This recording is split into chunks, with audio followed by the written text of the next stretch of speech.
Hi, this is Coach Gao from Elite Academy of Fencing. Welcome to Fencing Support.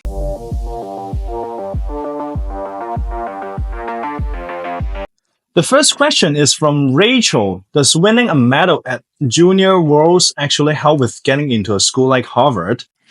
Did you study hard? If no, don't think about it. A question from Ryan. Why is fencing gear so expensive? Well, being expensive is not their problem, it's yours.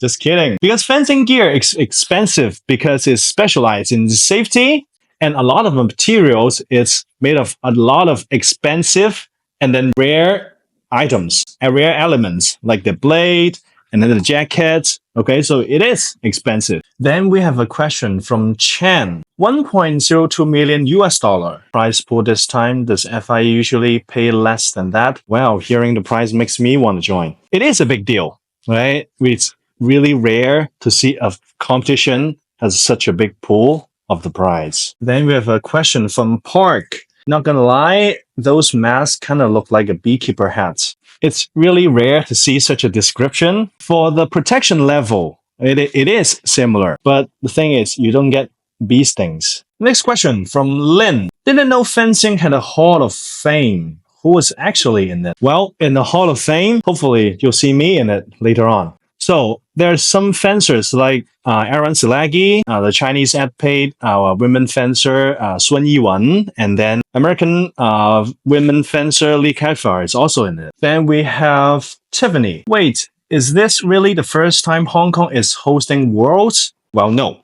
In 1994, there's a para fencing world championship. The first one is in Hong Kong, but for the regular fencing one, it's first time in Hong Kong. Then we have James. Did fencing really come from actual sword duels? Well, fencing started in medieval duels, and then people start trying to stab the friends to start, and then gradually, it becomes more civilized, and then we have more rules. The practice weapon foil showed up around 18th to 19th centuries, and then it becomes a proper sport with more rules, and we have the mask, and then right now, it's just proper Olympic sport. Well, the next one is from Tanaka-san. Okay, the first Worlds in 1921 only had men's epee. Wow. Actually, it is. And then after a few years, they have foil and then saber, and then they only have women's foil in 1929. After a lot of years, until 1988, they have women's epee, and then in 1999, around year 2000, then they have women's saber. So after all these years, it's a lot of development, to be honest. Next questions from Zhang. Why is the pace exactly 14 meters? Curious who decided that. Well, it's actually a fun story about 14 meters. It was like from a castle corridor, people fencing there. But it's more like a story than the facts. People are saying that it's more like development and then keep standardizing. And then 14 meter is the sweet spot for fencers that can move freely enough for footwork and do attack, and then also for safety and fairness. Next question from Emily Ross. Why do fencers still wear all white in 2026? Well, a big fact is that it's the traditional, like from long time ago, started all white, and then it just kept it that way for aesthetic and also for us to spot the damages easily, maybe some tears. Also, if there's blood, we can see that easier. So just keep it that way. Next, we have Antoni. Please forgive me if I call your name wrong. Is it true Hungary has more fencing goals than France? Well, no. Actually, France has more than Hungary. Well, but Italy is always the first place in the ranking. But Hungary is absolute a fencing legend in saber. Next question from Kim. Can someone explain World Cup versus Grand Prix and versus Worlds? Kim, that's a really good question. For this free competition, you get different ranking scores. The ranking score, it depends on what's your final ranking. And then in World Cups, your ranking score only times 1. And in Grand Prix, your ranking score times 1.5. And then in World Championships, your score get to times 2.5. And then for Olympic, it's times 3. Much more, so it's harder to play. Next question from Chen. Is Worlds actually harder to win than the Olympics? Well, it depends on how you look at it. Because Olympic is like the biggest game of all time, but there's limited spots. But for World Championships, each team can send up to 4 fencers to join. Starting from the first, the World Championships is packed with elite fencers. So it really depends on how you look at it. Olympics is the dream, but the World Championships is nothing easier. Next, we have Justin Wong.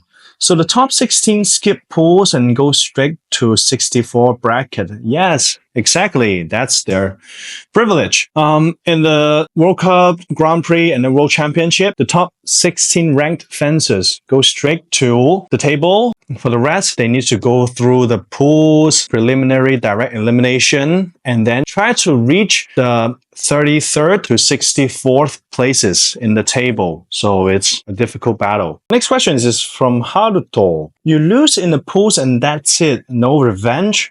Pretty much. You can get to play in the pools, but if you didn't play well, you get eliminated. If you didn't play well in the preliminary direct elimination matches, you also, get eliminated. So it's a huge battle to get into the top 64 table. No revenge. Then we have question from Lina.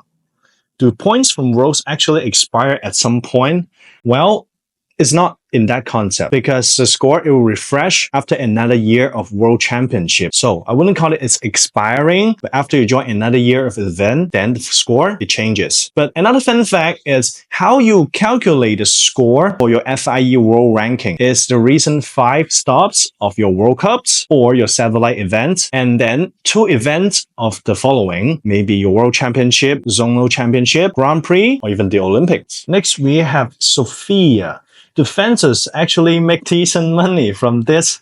No, poor, right? Real talk, because the prize, it doesn't come often, because the chance is not very often. So for the fencers, they need to keep competing into different stops, different places. It costs a lot to travel that much. But if they only rely on the price, it's not going to work. So need the support from the local governments, from the federations. That will work.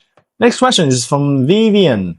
Does anyone know who's the Hong Kong's first world medalist was? Well, this fencer has the same name as yours, who is Vivian Kong. A lot of people know her from the 2024 Paris Olympic women's épée gold medalist. She got her first world championship bronze medal in 2019 in Budapest. Maybe not a lot of fencers know that. Another question is from Brandon. How does City even win the bid to host Worlds? Well, good questions, because you have to go through a set of selection. It's just like a beauty contest, but with more Google spreadsheets. It's difficult. They need to fold it and then review your projects. It's really difficult to get a bid. So you really need to support Hong Kong's event this time. Wow! The Fencing World Championship is finally in Hong Kong. It will be starting from the 22nd of July to 30. It's finally, we don't have to take airplane to watch the game now, okay? Let's go support all those fencers in Asia World Expo. Follow us, like and subscribe. See you next time. Bye!